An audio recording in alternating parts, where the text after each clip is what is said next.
네, 오늘 9월 3일 가을 특별 말씀 집회 이제 네 번째 시간인데요. 먼저 호세아 6장 1절을 같이 읽고 시작하도록 하겠습니다. 같이 읽겠습니다. 오라, 우리가 여호와께로 돌아가자. 여호와께서 우리를 찢으셨으나 도로 낫게 하실 것이요 우리를 치셨으나 싸매어 주실 것임이라. 아멘. 오늘 이 말씀 가지고 고난 중에 누리는 위로와 쉼, 고난 중에 누리는 위로와 쉼, 이런 제목으로 하나님의 말씀을 나누도록 하겠습니다. 우리는 어제 고난에 대한 그 하나님의 해결책이 궁극적으로는 이제 마지막 날의 심판을 통해서 하나님의 악에 대한 심판이 이루어질 것이고 그 부분을 반드시 해결하실 것이지만, 현재적으로는 하나님께서 우리의 고난에 참여해 주신다. 그래서 우리가 억울함과 부당함의 논리를 가지고 하나님 어떻게 나한테 이럴 수가 있느냐라고 하나님 앞에 부르짖다가도, 십자가를 볼 때 하나님의 아들이 당하신 하나님이 당하신 억울함과 부당함을 보면서 우리 스스로가 숙연해지며 오히려 우리의 고난에 참여하신 그리스도의 고난에 우리도 같이 이제 참여하게 된다, 이런 말씀을 함께 나누었습니다. 이제 오늘 그 말씀을 조금 더 이제 깊이 있게 다룰 것인데, 이제 우리가 고난 속에서 우리의 이 고난 속에 참여하신 그 하나님의 마음을 알 때에, 진짜 우리가 그 그리스도의 고난에 참여할 때에 우리의 마음이요, 먼저 이 아픔, 이 힘듦, 이 지침, 포기하고 싶은 이 모든 마음을 가지고 사실은 하나님을 더 깊게 만날 수 있다, 이 부분을 좀 함께 살펴보고 싶습니다. 사실 여러분, 우리가 계속해서 이번 주제를 통해서 나누고 있는 부분이 뭐냐 하면, 고난을 통해서 우리가 가진 궁극적인 목표가 고난에서 벗어나는 게 아니다. 고난에서 벗어나는 건 하나님께서 이미 약속하신 바다. 그거는 우리가 이 세상에 사는 순간마다 하나님께서 인도해 주실 것이기도 하고, 또 무엇보다 이 세상에서 다 해결되지 않는 부분이 반드시 있겠지만 하나님께서 영원한 하나님 나라에서 우리의 눈물을 씻어 주실 것이다. 그렇다면 우리에게 중요한 건 이제 믿음을 지키는 것인데, 이 고난 가운데 하나님을 신뢰하는 것인데, 이 하나님을 신뢰하면서 우리가 경험해야 될 게 뭐냐 하면, 이 고난 가운데에 하나님을 만나는 거라는 거죠. 하나님을 경험하는 거죠. 여러분, 우리가 그래요. 뭐냐 하면, 제가 어제도 그제도 이런 말씀 드리지만, 우리가 조그맣잖아요. 그러면 조그만 고난에도 그냥 훅 넘어가요. 그래서 여러분, 우리가 단단해지고 우리가 성숙해 가잖아요. 고난이 이렇게 치고 나면 버티고 이길 힘이 생기는 거죠. 그러니까 여기서 우리가 중요한 게, 고난을 기회로 삼아서, 참 이게 고난이 기회가 된다는 게 어떤 분들에게는, 우리 모두에게 사실 이게 받아들이기 힘든 말이지만, 그러나 그때를 오히려 하나님을 진실하게 경험하는 기회로 삼는 거죠. 다시 말하지만 우리의 인생 목표는 이 세상에서 잘 되는 거 아니에요. 고난에서 벗어나는 것만이 인생 목표가 아니라 그걸 지나면서 하나님과의 관계가 더 돈독해지는 거고 하나님을 만나는 거예요. 말하자면 이 세상에서 진짜 누릴 거 다 누리고 해볼 거 다 해본 솔로몬이 전도서를 쓰면서 야, 헛되다 이런 말을 계속 하잖아요. 근데 헛된 게 결론이 아니라, 이 헛된 것들을 붙잡지 말고 할 수만 있다면 빨리 하나님을 경외해라. 그래서 전도서 12장 1절을 보면요, 너는 청년의 때 너의 창조주를 기억하라 그랬어요. 될 수 있으면 빨리. 그래서 공고하고 아무 낙이 없다고 할 해가 가깝기 전에, 아무것도 할 수 없을 그런 때가 가깝기 전에, 해와 빛과 달과 별들이 어둡기 전에, 뒤에 구름이 다시 일어나기 전에 그리하라, 이런 말씀을 하면서 하나님을 경외할 것을 말씀합니다. 그러니까 여러분, 고난 자체는 좋은 거 아닙니다. 그러나 그 속에서 깊이 만난 하나님이 너무 좋은 거죠. 여러분, 절대 일부러 고난 당하지는 마십시오. 그러나 내게 허락된 그 상황 가운데에서 경험한 하나님은, 그 하나님과의 추억과 그 하나님의 선하심은 우리의 평생의 자산이 될 것이고 평생뿐만 아니라 영원한 자산이 될 것입니다. 여러분, 이지선 씨라고 혹시 기억하십니까? 그 2000년 7월 30일로 제가 아는데, 2000년 7월 30일 날 이제 만취한 트럭 운전사가 오빠가와 이지선 씨가 탄 차를 이제 뺑소니하고 도망가고, 또 이지선 씨는 뒷좌석에 이제 마티즈가 워낙 작으니까 이제 막 그 차가 뭉개지면서 빠져나오지를 못해가지고 전신에 3도 화상을 입고 수술을 40차례 이상 했다고 그러지 않아요? 그게 이제 20년 전이니까요. 벌써 이분이 이제 20대 초반일 때. 근데 이제 저 방금 전 보신 그 사진이 아마 그 13년일 거예요. 힐링 캠프, 2013년, 14년 힐링 캠프라는 프로그램에 나와서 이지선 씨가 이제 인터뷰하고 하던 일반 예능 프로그램에 나왔던 그 시절인데, 그때 그런 얘기를 해요. 이경규 씨하고 성유리 씨하고 막 MC 보고 그러는데, 예전에 사고 전의 모습으로 돌아가고 싶지 않냐 그랬더니 이지선 씨가 굉장히 충격적인 말을 했죠. 일반인들이 듣기에. 물론 건강을 생각하면 그러고 싶지만 이 기간 동안에 내가 얻은 것들, 내가 새로 깨달은 것들이 너무 많아서 나는 다시 돌아가고 싶지 않다라는 유명한 말을 하게 됩니다. 그때 이제 제가 이 분의 간증을 보니까 이런 글들이 있더라고요. 23살 여대생의 마음을 갖고 살아가기에 제 삶이 너무 많이 달라져 버렸습니다. 다시 돌아갈 수 없다는 사실에 절망이 찾아왔고, 절망이 찾아오니까 두 가지밖에 할 게 없다는 거예요. 하나는 아파트 옥상에 올라가는 거예요. 여러분, 옥상에 왜 올라갈까요? 햇빛 보려고요? 뛰어내리려고. 그걸 하든지, 또 하나는 하나님을 찾는 것. 두 가지 중에 하나밖에 할 수가 없었다. 그래서 그녀는 뭘 선택했을까요? 하나님 앞에 찾아가서 살려놨으면 이유가 있을 거예요. 하나님 도대체 왜 살려놓으셨어요? 라고 따져 물었습니다. 여러분, 그러니까 우리의 신앙이 고상한 게 꼭 좋은 건 아니에요. 여러분, 우리의 기도가 너무 멋질 필요가 없어요. 하나님, 뭔데요? 왜 나를 살려놓으셨어요? 라고 하나님 앞에 따져 묻는 거 필요하죠. 여러분, 믿음의 선지자들이, 믿음의 사람들이 항상 그렇게 고상했나요? 왜 이렇게 하셨어요? 하박국도 막 하나님 앞에 따져 묻잖아요. 어제 보시면 요나 보세요. 하나님 앞에 승질 내잖아요. 여러분, 그렇다고 막 항상 승질 내라는 건 아닌데, 너무 이해가 안 가고 너무 힘들고 너무 어려우니까 예레미야는 뭐라고 그래요? 하나님 저 죽여주세요 그러잖아요.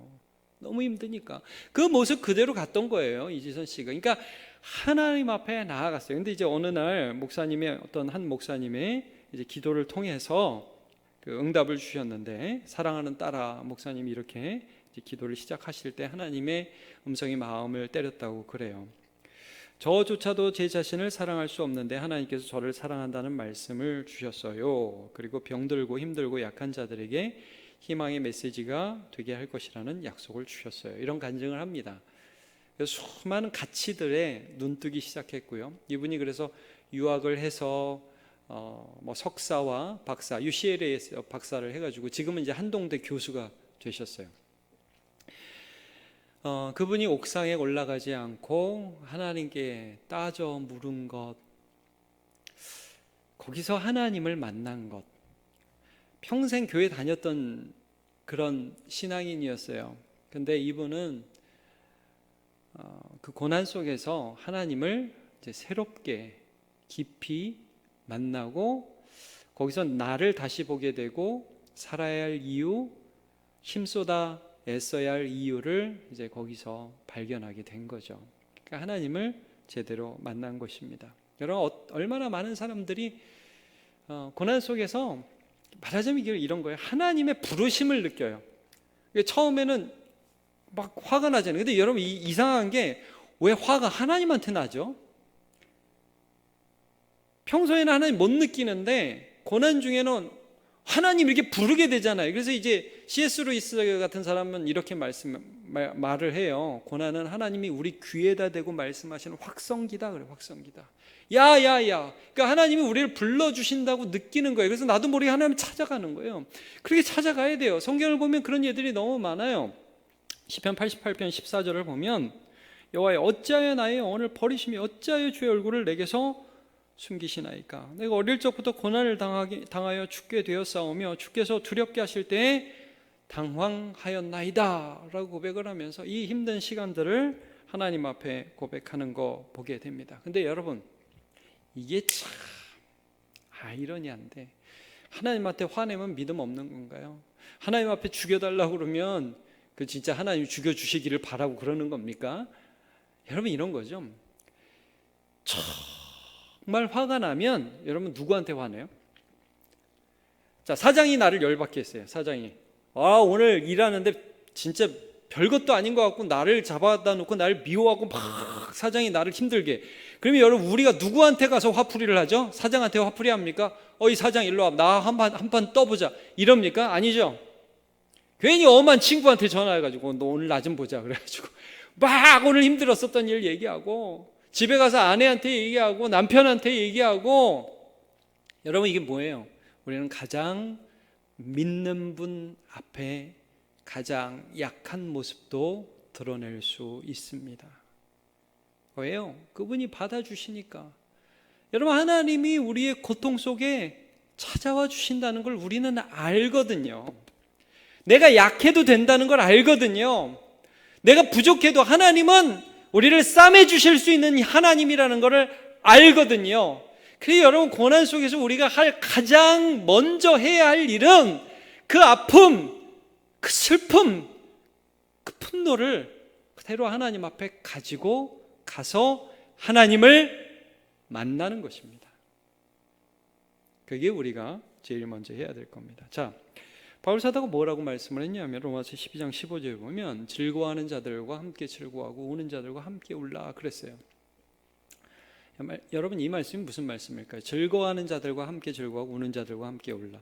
저는 이 말씀이 이런 말씀으로 들려요. 친구들한테 네가 하나님이 되라.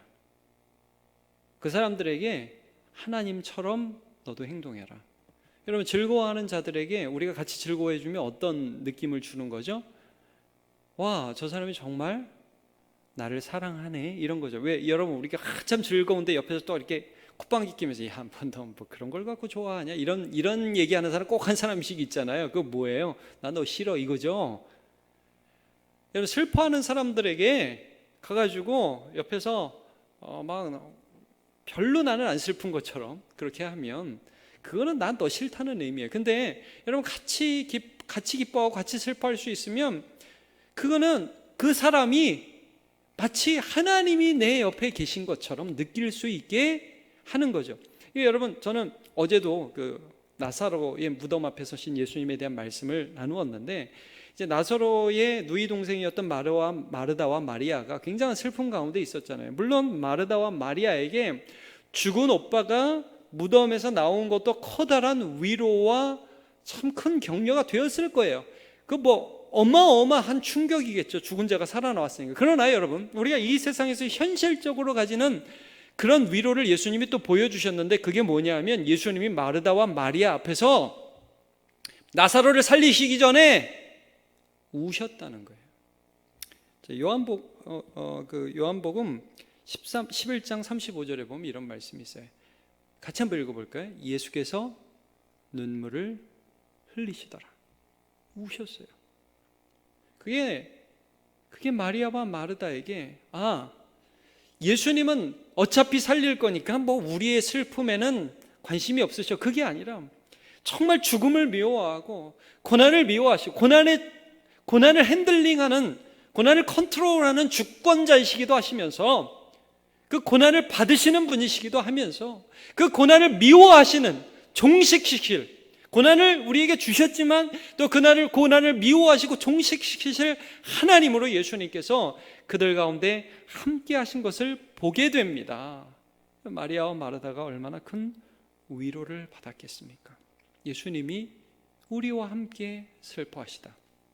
제가 책을 고통을 말하다라는 이 팀 켈러 목사님 책을 보니까 이런 얘기를 써놨더라고요. 페인버그라는 한 조직신학 교수가 있는데 이분의 아내가 이제 천천히 죽음을 기다리는 그런 불치병 가운데 고생을 하고 있는데 자기에게 많은 사람들이 와서 위로를 해준다고 하는데 위로가 안 되는 예들을 얘기하더라고요. 먼저 이런 예들을 얘기해요. 누구나 어떤 식으로는 죽게 되어 있어.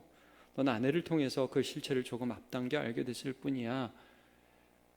근데 이제 이분이 무슨 말을 하냐면 다 죽는 거야.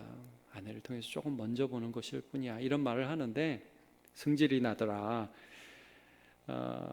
그 맞는 말인데 도움이 안 되더라. 그리고 어떤 사람은 또 와서 야, 네 그분 내가 다 알아. 얼마나 힘드니? 이렇게 얘기를 하는데 그분한테 이제 도움이 안 돼서 이렇게 얘기를 했다고 그래. 이걸 정말 얘기할 수 있으면 굉장히 용감한 분이긴 한데 하여튼 이런 얘기를 했다고 그래. 도움이 되는 건 내 느낌을 너희가 아는 게 아니라 지금 내가 널 알아 이런 말을 하는데 네가 지금 내 느낌을 아는 게 아니라 너희가 진심으로 염려하고 있다는 사실을 내가 아는 거야. 너네 눈을 볼 때 나를 염려하고 있고 나를 사랑하고 있고 그런 게 내가 느껴질 때 그게 위로가 되는 거예요. 여러분 그런 사람이 오면 하나님이 지금 나를 찾아오셨다는 느낌이 우리가 들지 않습니까?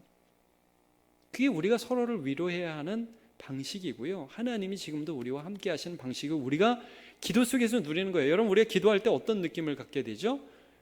하나님이 뭐 그 정도는 괜찮아 그러셔요? 아들을 잃으시는 하나님의 고통, 이 땅에서 십자가를 지시며 아버지에게 진노를 받으시는 그 예수님의 고통으로 우리를 동정하시는 그 하나님을 느끼잖아요. 기도 중에 그거죠. 책에는 이런 얘기도 나옵니다. 세 아들을 시차를 두고 차례대로 잃은 어떤 아버지가 영구차에서 바라본 세상 이런 글을 적었는데 자 이런 얘기를 합니다. 슬픔으로 갈기갈기 찢긴 마음으로 앉아 있었다. 누군가 다가오더니 하나님의 역사, 이런 일이 벌어진 이후, 죽음 이후의 소망 같은 이야기를 끝도 없이 늘어놓았다. 이미 알고 있는 진리들이었다. 하지만 감동이 없었다. 내 앞에서 어서 사라져 주기를 바랄 따름이었다. 마침내 그가 돌아갔다. 다 맞는데 마음이 안 느껴지는 거죠. 또 다른 이가 다가와 곁에 앉았다.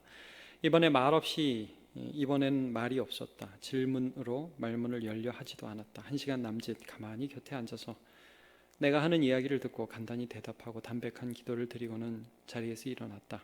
감동을 받았다. 도전을 받았다. 그를 보내기가 너무 아쉬웠다. 하나님이 그렇게 하십니다. 우리가 하나님과 때로는 기도를 하러 앉아서 말이 없잖아요. 말을 못 하잖아요. 다다다다 하나님이 이거 해주세요가 아니라 말을 못 하잖아요. 그냥 눈물만 흘리잖아요. 우리 찬양에 주 날개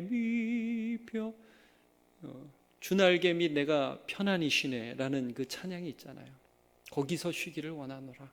그러니까 주님의 임재 앞에서 하나님 부르고 우는 거예요. 하나님 부르고 어떨 때 신경질도 내는 거예요. 하나님 그걸 안아주세요. 그런데 그걸 하고 나면 우리의 힘을 얻게 되는 것이죠. 그러니까 여러분 하나님께서 우리의 고통 속에 함께 하신다는 것을 믿고 이제 우리가 그 하나님 앞에 나아가는 거예요.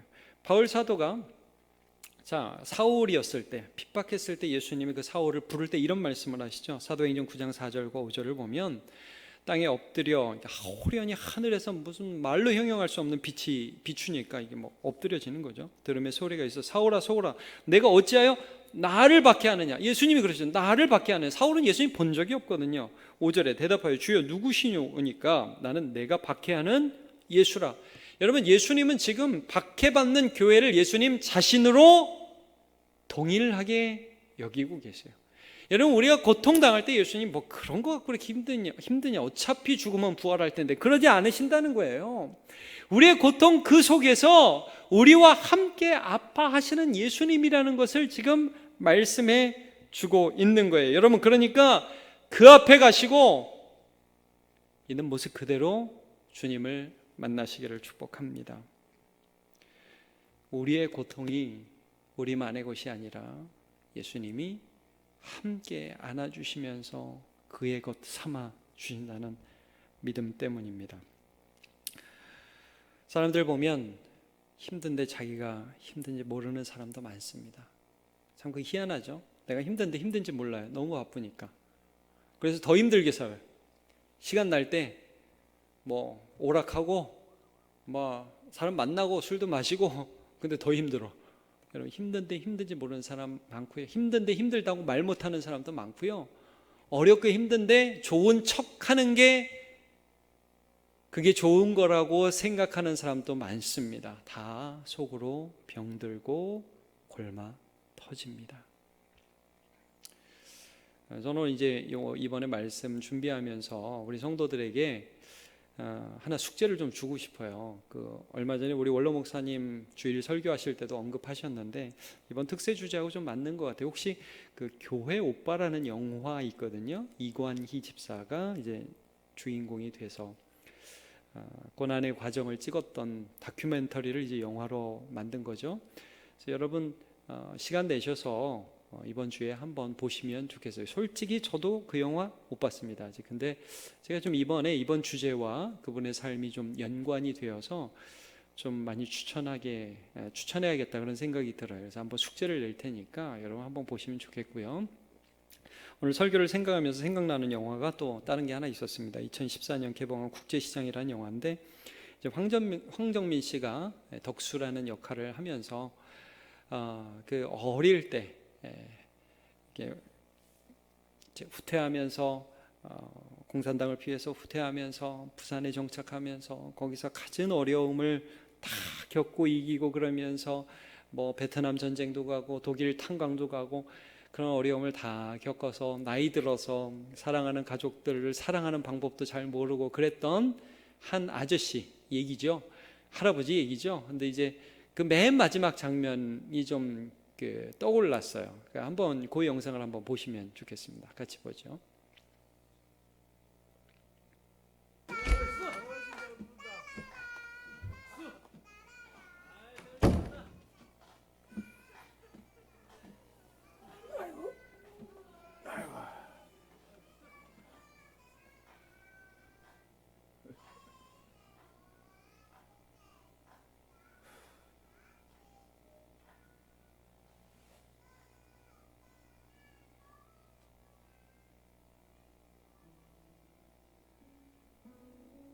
아버지,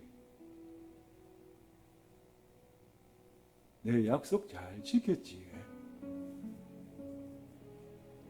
막수이도 찾았고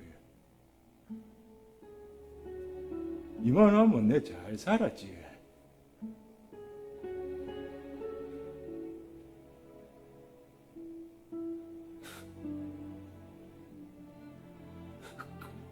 근데 내 진짜 힘들었거든요.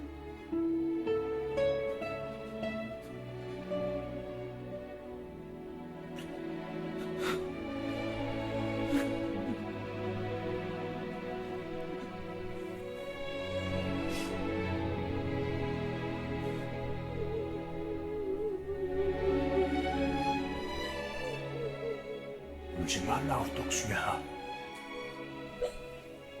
아버지,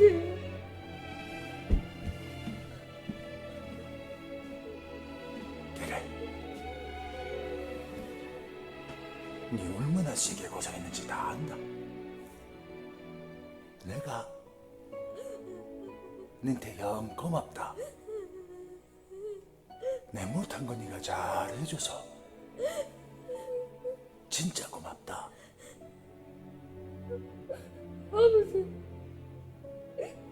아버지가 되게 보고 싶었습니다.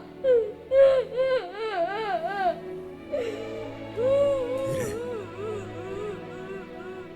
나도 네가 영 보고 싶었다.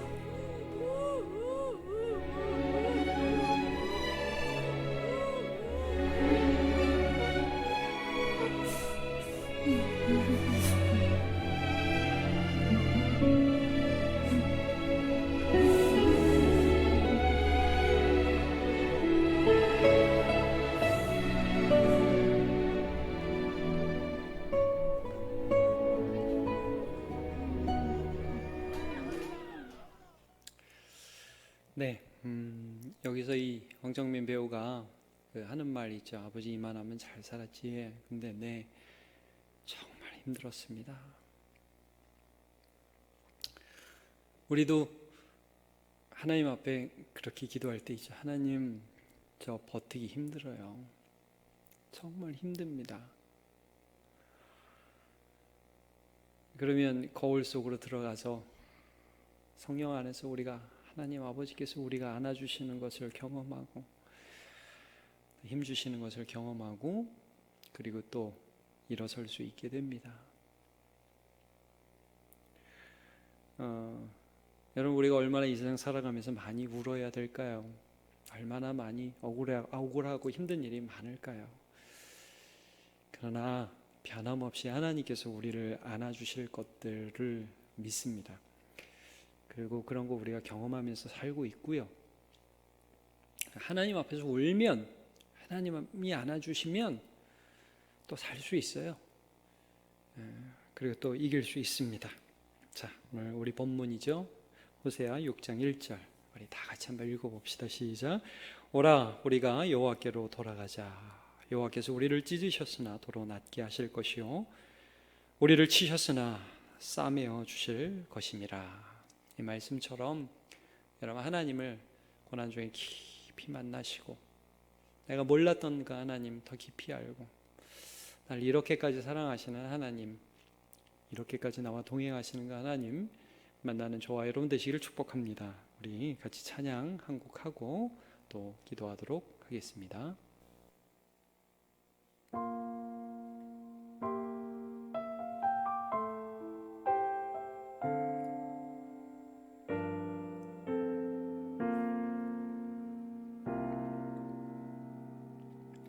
내 모습 이대로 사랑하시네. 연약함 그대로 사랑하시네. 나의 모든 발걸음 주가 하시나니 날 인도하소서. 내 모습 이대로 사랑하시네. 연약함 그대로 사랑하시네. 나의 모든 발걸음 주가 하시나니 날 인도하소서. 주의 날개 아래 거하는 것, 주의 임재 안에 거하는 것, 나의 가장 큰 소망, 나의 가장 큰 은혜, 주와 함께 동행하는 일. 모습 이대로 사랑하시네. 연약함 그대로 사랑하시네. 나의 모든 발걸음 주가 하시나니 날 인도하소서. 주의 날개 아래 거하는 것, 주의 임재 안에 거하는 것, 나의 가장 큰 소망, 나의 가장 큰 은혜, 주와 함께 동행하는 주의 날개 아래 거하는 것, 주의 임재 안에 거하는 것, 나의 가장 큰 소망,